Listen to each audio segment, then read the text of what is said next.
today we are going to discuss the fun-filled world of absolute value functions and what their graphs look like on coordinate planes in 2 dimensions.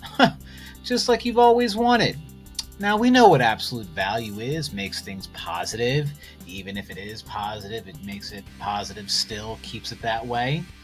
Well, what do the graphs look like? I imagine we're not going to hit a lot of negatives, and that probably might make the absolute value function look strange. Maybe it will. I don't know.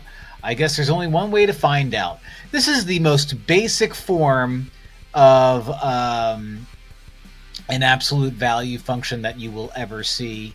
I'll give it a name in like the next slide or two, because that type of absolute value equation has a specific name.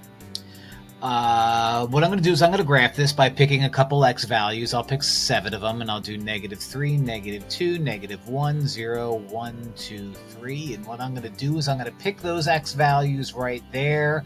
I'm going to plug them into that x, take the absolute value that gives me a y. So when I plug in -3, the absolute value of -3 is +3, easy peasy. When I plug in -2, the absolute value of -2 is +2. When I plug in -1, the absolute value of -1 is +1. 0. When I plug in 1, the absolute value of 1 stays 1. Don't be tricked. So, it's not linear. Because there's no more pattern. But anyway, I plug in 2, I get 2. I plug in 3, I get 3. Now, I have to graph this. Okay.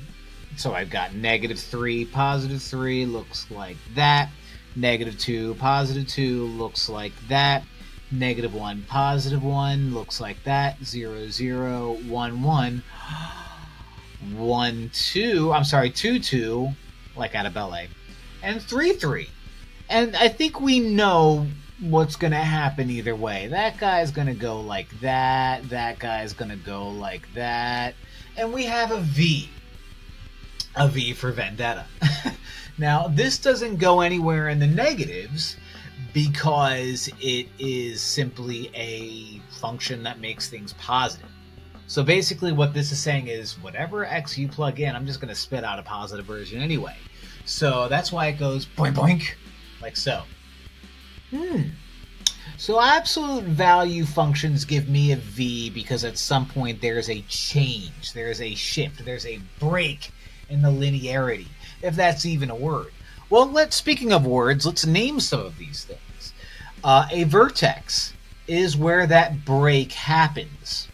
Okay, in this most basic form of an absolute value function, the vertex was 0, 0. The axis of symmetry, axis means line, symmetry means it cuts it in half. So the axis of symmetry is this perfectly vertical line that I'm having a really hard time drawing out, that cuts right through the vertex. Now, a vertical line is in the form x equals a number. So it's going to be x equals whatever x value the vertex is. So in this case, the vertex is 0, 0. So the axis of symmetry is x equals that x value 0, because it would make sense that x is going to be the x. And aren't x's always going to be x's, fellas? Oh man. Now, that simple absolute value function is called the parent function because it's the most basic of functions. And we all know our parents are very basic, right, gang? Oh, I'm just full of it today. But that's not. That is not a parent function. A parent function was that V that went, that perfect negative slope went bang at 0, 0 into the perfect 1 slope. Now, we know from, what lesson was that? Linear translations. And I believe that was in the last chapter, that when I throw a number in front of my x and multiply it to my x, that things get skinnier and narrow. That's not going to change here. We also know that if I add or subtract a number from the x within a group, that's going to make it go left to right. When it's negative, it goes right because it's opposite land, and when it's positive, it goes left. We also know that when I add or subtract on the outside here, I go up or down. Okay. When it's positive, it goes up. When it's negative, it goes down. That's not going to change here. So what I'm going to do is I'm going to make another XY chart, T-table it's also called. I'm going to plug in the same points. I'm going to do a lot of fast math to plug it in. So I'm kind of being not being lazy, but I'm not showing any of my work. That looks terrible. There we go. So in other words, if I plug in -3 minus 1 is -4. The absolute value of -4 is 4. 4 times 2 is 8. 8 times 3 is -3 is 5. We get 5. All right. If I plug in -2 minus 1 is -3. The absolute value of -3 is +3 times 2 is 6 minus 3 is 3. Plug in -1, I get -2, which turns into 2 times 4 is 2 is 4 minus 3 is 1. Just doing some fast math. 0 minus 1 is -1. Absolute value of that is 1. 1 times 2 is 2. 2 minus 3 is -1.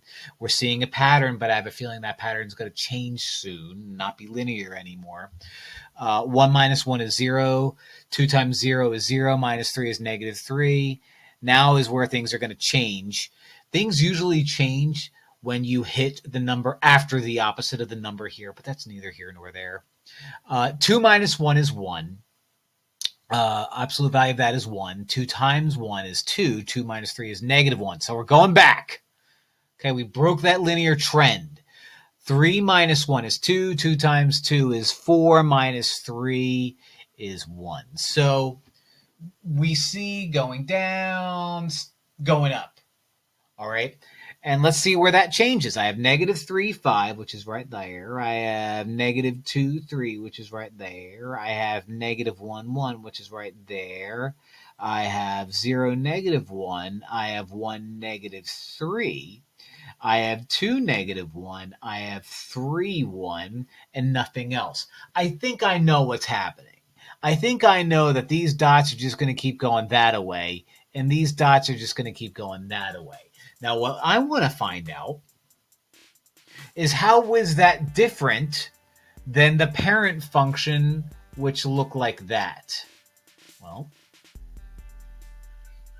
it's skinnier. In fact, the slope on the green is 1 and -1. The slope on the red is 2 and -2. Oh, because the number out here makes it 2 times skinnier. That 2 from the linear translations video. That -1 on the inside moved the vertex right 1. Okay, that green line should be up a little bit higher. That's sloppy by me. No. Yeah. Now it moved right 1 because on the inside it's -1, and it moved down 3 because on the outside it's -3. So it looks like exactly like what we had in the linear translations. And if you remember in the linear translations problem or video, we got that directly from point slope form. This is just a different type of point slope form, where point slope form was y minus y sub 1, but if we add y sub 1 to both sides, that happens, equals m times x minus x sub 1. This is the same thing. It's the same thing. It's all connected. Math is connected. If you take a number and you multiply it to the group that contains x, that is your slope-ish stuff. So when it's positive, when the slope-ish stuff is positive, it opens upward, and the number in front of it tells you how steep it is. So if the number in front of it is 4, that means you go up 4 over 1 and up 4 over 1. Or if it's -4, you go down 4 over 1, down 4 over 1. That's what the m does. The h tells you if you go left or right. So if you have x minus 3, you go right 3 because it's opposite land. Or if it's x plus 3, you go left 3 because it's opposite land. If the k on the outside, if this guy is plus 5, you go up 5. Or if it's minus 5, you go down 5. Or if you just want to view it this way, just make it hk, and that is your vertex from where things split up and open up. So let's do it now that it's not so bad. All right. That is my slope that opens downward. All right. Where my slope is -1/2 and +1/2. opening downward. This is 4, which means I care about the opposite, so that's going to be left 4 because it's on the inside of the group. That's minus 2. So my vertex is negative 4 and negative 2, which lives right there. It opens downward at the slopes of 1 over 2 and negative 1 over 2. So down 1 left 2, out of room, down 1 right 2, down 1 right 2, down 1 right 2, down 1 right 2. And boy, oh boy, isn't that a whole lot easier than making a ridiculous chart? Isn't it? And the vertex is negative 4, negative 2, which would make the axis of symmetry x equals negative 4. Bada bing! Bada bing!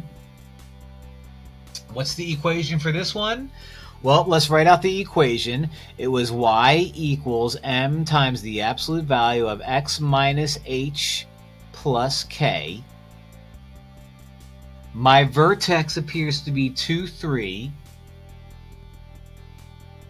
So my h is 2. My k is 3.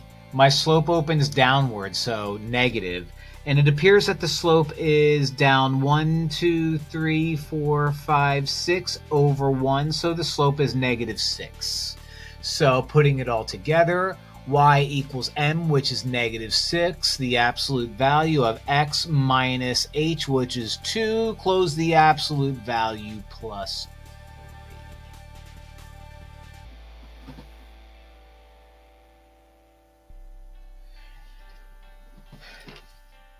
Absolutely awesome alliteration. Thank you, everybody, for watching. Bye!